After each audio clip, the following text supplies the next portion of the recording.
है दोस्तों, उम्मीद करता हूँ आप सब खैरियत से होंगे।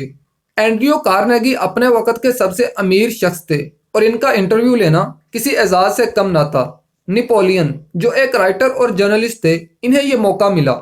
इंटरव्यू के दौरान कार्नेगी ने नेपोलियन को एक बहुत ही दिलचस्प ऑफर की।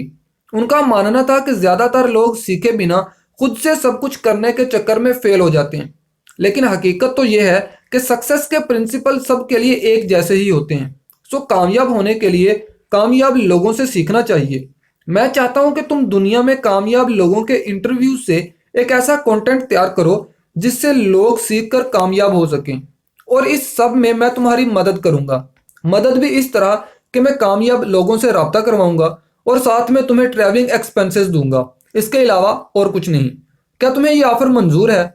नेपोलियन ने ऑफर की अहमियत को समझते हुए कुछ सेकंड में ही ऑफर को कबूल कर लिया, और इसके बाद नेपोलियन ने 500 से जायद अमीर और कामयाब लोगों का इंटरव्यू लिया, और इस सब के लिए नेपोलियन ने 20 साल रिसर्च की और इस मेहनत के बाद एक बहुत ही कमाल की बुक लिखी, जिसकी समरी मैं इस वीडियो में आपसे शेयर करने वाला हूँ। बहुत सारे इंपॉर्टेंट पॉइंट्स में से 5 पॉइंट्स आपसे शेयर करूंगा।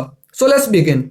Number 1, burning desire. अपने ख्वाब को पूरा करने के लिए जो सबसे ज़रूरी चीज़ है वो है बर्निंग डिज़ायर, न कि सिर्फ सोचते ही रहना। फॉर एग्जाम्पल, ज़्यादातर लोग जब अपनी पसंदीदा गाड़ी को देखते हैं तो ख्वाहिश करते हैं कि काश इनके पास भी ऐसी गाड़ी होती, और इसी जगह स्ट्रॉन्ग डिज़ायर रखने वाले कहते हैं कि यह गाड़ी मेरी पसंदीदा गाड़ी है और इसे ज़रूर ख़रीद कर रहूँगा, और वो ऐसा कर भी लेते हैं। इसका रीज़न ये है कि इनकी डिज़ायर स्ट्रॉन्ग होती है। अभी एक और एग्जाम्पल लेते हैं। कश्तियां जलाने वाली बात तो आपने सुनी ही होगी। 1519 में हेनन कोर्टेस पानी के एक रास्ते से फौरन ज़मीन को अपने नाम करने पहुंचे। जब वो वहां पहुंचे तो इन्हें पता चला कि मुखालफिन इनकी तादाद के मुकाबले में बहुत ज़्यादा हैं।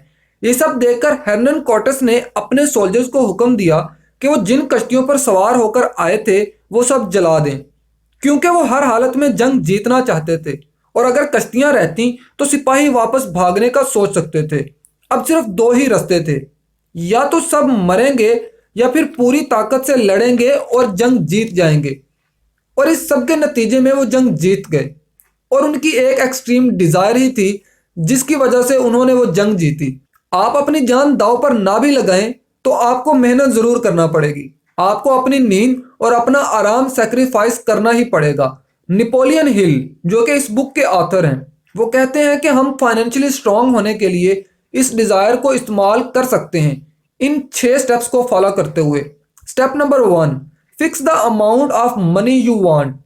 अपने माइंड में एक डिसाइड कर लें कि आपको कितने पैसे कमाने हैं। जब तक आप ये डिसाइड नहीं करेंगे तो आप एक भटके हुए इंसान की तरह हैं जिसे अपनी मंजिल का एग्जैक्ट पता ही नहीं है।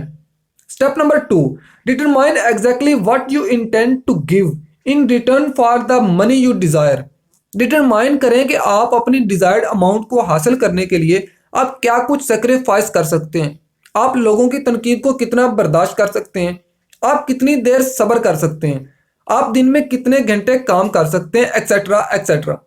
क्योंकि इस दुनिया में कुछ भी फ्री में नहीं है। हर चीज़ की कीमत अदा करना पड़ती है, चाहे वो किसी भी सूरत में हो। Step number 3, establish a definite date when you intend to possess the money you Dzire.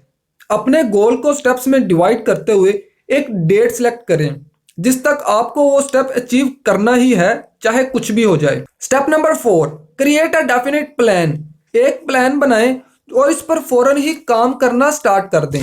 Perfect करने के चक्कर में अपना टाइम वेस्ट मत करें, क्योंकि परफेक्ट नाम की कोई चीज़ होती ही नहीं। हर चीज़ जीरो से ही स्टार्ट होती है। और step number 5, write down everything. अपने गोल को हासिल करने के लिए स्टेप्स को अपनी डायरी पर लिखें। स्टेप नंबर 6, अपने इन लिखे हुए स्टेप्स को डेली एटलीस्ट एक बार ज़रूर पढ़ें।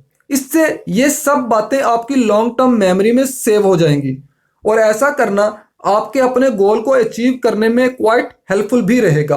बार बार रिपीट करने से ये बातें आपके सबकॉन्शियस में बैठ जाएंगी, जो आपके गोल को अचीव करने के लिए बहुत ज़रूरी हैं।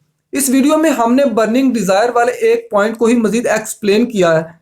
नेक्स्ट वीडियोस में बाकी रह जाने वाले पॉइंट्स मैं आपके साथ शेयर करूंगा, और ये सारी बातें मैंने आपको one of my favourite book think and grow rich में से बताई हैं। सबसे पहले